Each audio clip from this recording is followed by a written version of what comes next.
Senior CRM Executive at Betfair. With expertise in planning, insights, and innovation, he has a passion for creating meaningful connections with audiences. Please welcome them to the stage.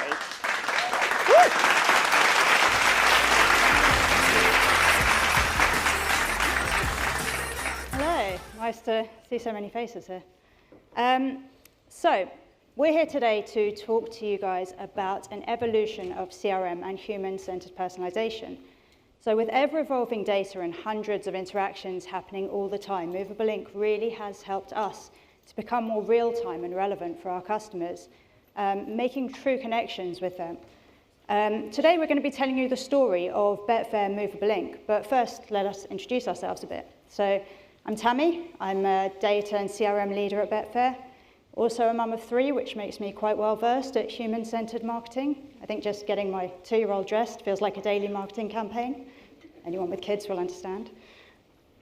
And hi, I'm Tony. I'm the senior CRM exec for Betfair.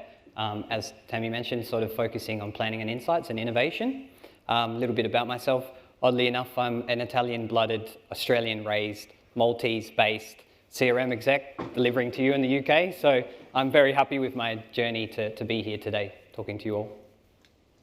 So Betfair, just in case any of you don't know, was launched in the year 2000, disrupted the gaming industry by housing the world's first and now largest betting exchange, so allowing bettors to bet against each other across a wide range of markets.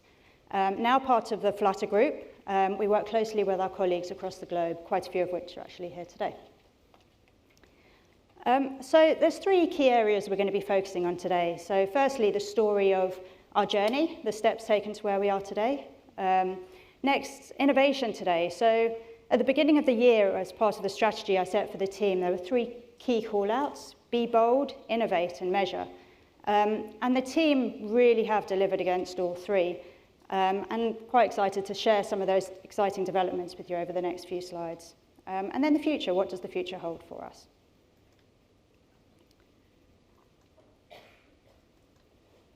So if we start with the story of Movable Inc. and Betfair, so we actually launched our first campaign almost 10 years ago now, so back in 2014. By 2015, we launched our first use of live odds at the point of open, which for us was revolutionary. Like, we have real-time data that was actually relevant for our customers at that point of opening comms, which is a real game changer in our industry with the data changing all the time. 2018, we launched Stories, so capturing that on-site behavioral data. 2021, we launched our first real dynamic newsletter, kind of data-driven, Movable Inc.-powered dynamic templates, which I'm going to tell you a little bit more about in a minute. To today, so we see limitless innovation today, 120 dynamic field value statements. We launched our first Movable Inc. mobile campaign. We're using polling retargeting. We have 29 customized apps in our arsenal that we use, as well as out-of-the-box kind of countdown timers, scratch-offs. Our ability to drive the most relevant and exciting customer experience really is incredible. So just a bit of a picture as to where we are versus where we were versus where we are today. So we used to be in a world where we'd send hundreds of sends. We'd spend hours monthly on customer segmentation to improve comms frequency.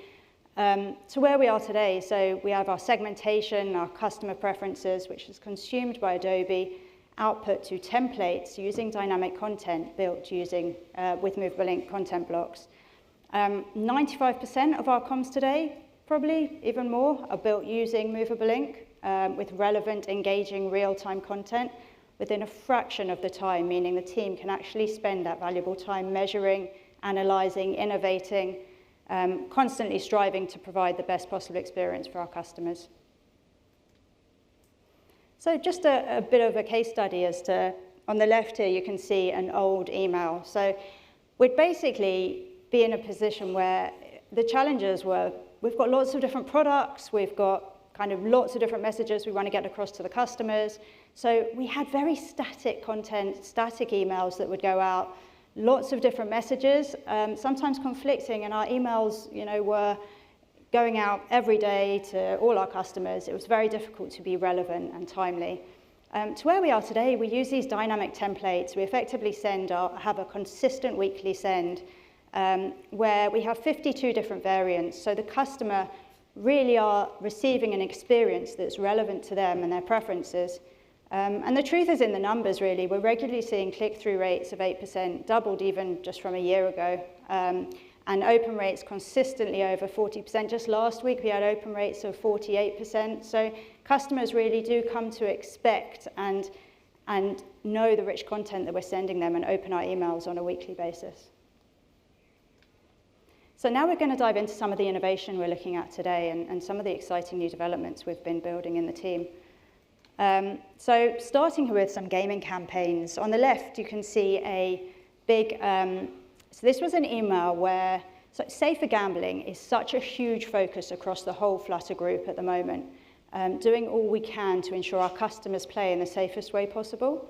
One of the new initiatives we recently built on Betfair is ensuring customers who have a big win, so they've just received a big win, we make them aware of the safer gambling tools available to them, because that's a key moment in their life cycle. And in order to make that creative engaging, we send a congratulations message, so with a web crop from site of the leaderboard, where they can see their winnings against other winnings from that week. But actually, the idea is with the engaging content, we're driving them to actually engage with that email, therefore improving the visibility of those safer gambling tools. Then next, we've got a exciting new app here. We actually started using our live polling, and this was set up for the Women's World Cup, where we asked customers who they were backing, England or Ireland, and we'd set up different content based on who they were backing. Now, unfortunately, the girls in green were knocked out pretty quickly, so we didn't actually get to test this campaign out too well, but it actually just paved the way for some really exciting opportunities in this space going forward.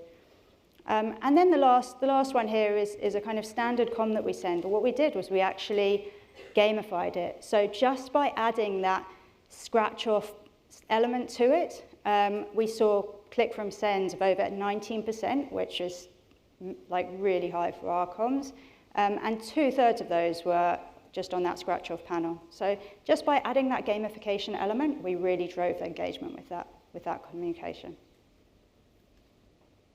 Okay, so start of season is obviously a big part of our year in our industry. So what we did this year is we looked into how we could use MI to sort of further the benefits and enhance our offerings. So what have we done? So if you see on the top left there, one of our current offerings is the Bet Builder. And for you who are not aware, simply it's just a selection of bets that can be combined for a certain match. Now this process in the past was quite a manual process in which we would have to manually choose the selections and choose the match that we were going for, and then send it out to our customers in email. So not really a hyper-personalized experience for them. So this year, what we have done is we've used zero-party data in the form of a poll, and we've asked our customers before the season, which team they would prefer to back or what was their favorite team for that season. And then we've used that in our app and layered that in to create a more personalized experience for our customers. And sort of initial results from that are quite positive, with the customers that had a personalized app engaging more than the customers that did not. So yeah, great work on that one. Another example of how we've leveraged MI's app creation is by implementing a favorite style app that you can see on the right-hand side here. And what that is it's using live data for a certain event. So for example, Premier League or the Champions League, and also things like horse racing. So it will show you the favorites of the next upcoming races. And then it can be surfaced in an email, which you can then click through, and it will add to your bet slip or basket. So on top of that as well, we've been able to layer personalization in terms of customer sports preference as well. And this year as well, we've been able to create sort of an omni-channel experience for customers. So what they're seeing in their email, they can also see in a push form, and that's sort of this variation here. So if customers sort of click through on that, it will then deep link into their app and into the bet slip or basket for the customer, and it will have sort of populate the selections and give you that return. So yeah, a good experience for our customers.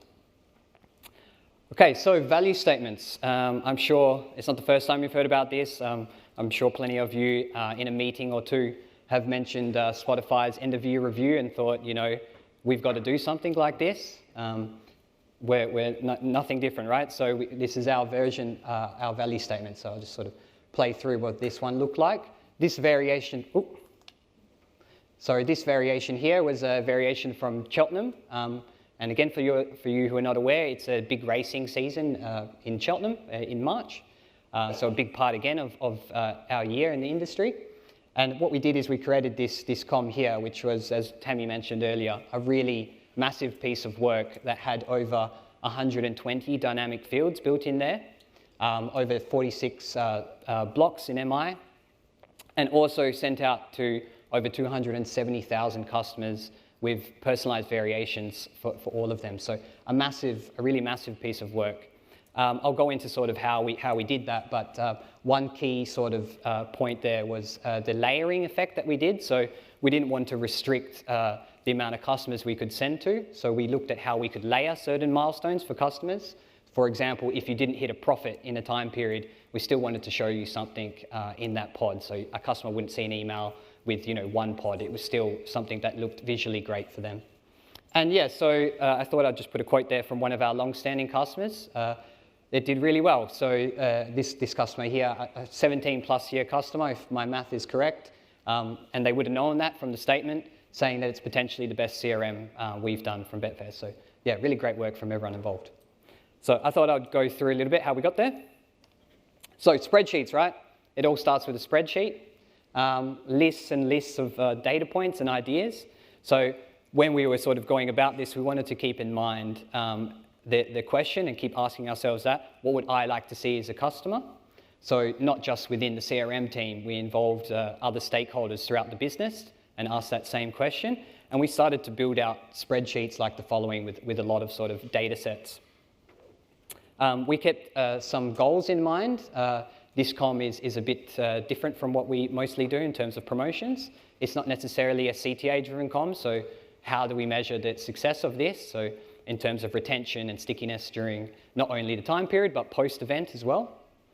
Challenges, again, as I said, spreadsheets, wealth of data we have on our customers and very complex sets of data. So how do we layer that in? And then sort of keeping in mind that, you know, no idea is too difficult. You know, just because something, you know, hasn't been done before or is a bit challenging to do doesn't mean we should not do it. You know, let's just add all the collective data points together in our spreadsheet and then work on implementing them. And this sort of, it helped us experiment with different ideas and also come up with ideas that hadn't been seen before in our industry. So what did we do? Historically, a lot of value statements in our industry tend to be quite list heavy, including our own in the past. So that's on the left-hand side there. So a lot of data points, not easy to display, different sort of complex data points. For example, one data point that is quite challenging is to look at customers' multiple bets. So, you know, what was the biggest winning multiple over a time period? And for you who are not aware what a multiple is or an ACCA, it's basically a selection of multiple bets that can be combined, and that could be from 2 bets up to 10 plus 20 bets. So how do we kind of display that for a customer that can then look visually appealing and would adapt depending on what they hit? So what we did is we moved away from this kind of list to the layered approach. So you can see an example of the multiple variation here.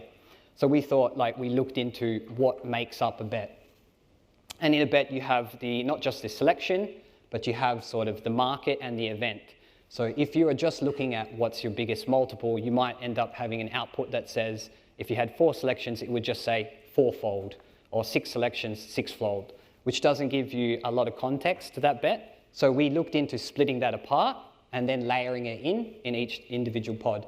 And you'll get a result like this, which will tell you, for example, this is a customer on a horse racing bet, that it will tell you not only the horse you chose, the market that the horse was running in, and also the race that the horse was running in. And then it would give you your overall total output there. So yeah, that's how we kind of worked with the layers. Now, not only did we do that, we also did, as I mentioned earlier, fallbacks for different data points. So again, if you didn't hit some certain data points, some profit or something like that in the time period, we still wanted to show you something that was relevant. So again, the complexity there is how do you layer that without kind of doubling up on certain data points for customers.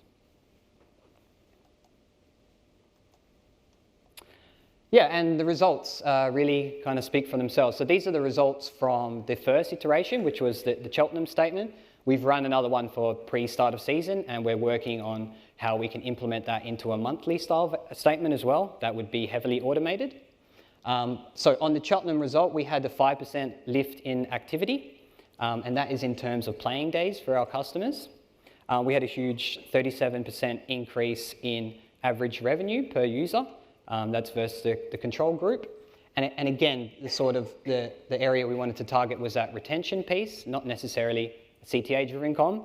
So how do we retain those customers?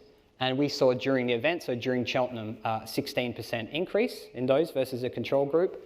And not only that, this was post-event as well. 2 weeks post-event, we tracked as well, 11% increase versus the control group. So really fantastic work from everyone involved on this one. So now just a few pieces of insight into where we'd like to go into the future. So as I mentioned earlier, that safer gambling is such a huge focus for us. So make every moment safer is just our focus on how can we use innovation, technology, how can we really use our tools available to us to build out the best emails, the best campaigns that actually drive those customer safe kind of get like interactions with our brand. Then model-driven decisioning. So we really should be working towards a world where we have the ability to send customers promotions and content we know they're most likely to respond to on the channel they're most likely to engage with at the best time for them based on predictive intelligence or machine learning. So really looking at where we'd like to move to going forward. And then customer-centric. Look, today, tomorrow, in the future, it's all about our customers, and it's all about being as relevant and engaged with them as we possibly can be. So look, key takeaways from today. Efficiency, be bold, think outside the box, don't be scared to try anything. And then customer experience, so customer is key. That's it. Thank you.